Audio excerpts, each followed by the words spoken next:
Sa panahon ng Semana Santa, higit na pinaigting ng Northern Police District ang seguridad sa buong Kamanava.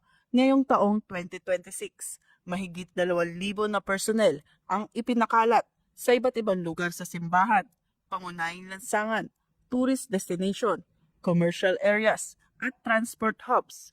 Bukod dito, nagkaroon din ng karagdagang deployment para sa mas pinaigting na operasyon para sa foot patrol, mobile and motorcycle patrol, checkpoints, border control points, reactionary standby support force, at red team personnel.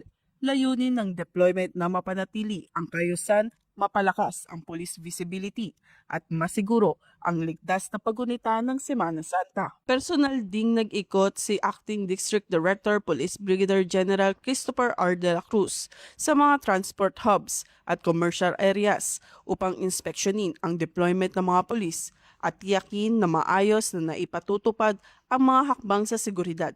Layunin ng deployment na mapanatili ang kaayusan, mapalakas ang police visibility at masiguro ang ligtas at mapayapang pagunita ng Semana Santa sa buong Kamanava. Ito ay alinsunod sa adhikain ng bagong PNP para sa bagong Pilipinas, serbisyong mabilis, tapat at nararamdaman. Mula rito sa Northern Police District, ako po ang inyong PNN correspondent, Patrolwoman Blaiselan Esperanza, alagad ng batas, tagataguyod ng Balitang Pulis.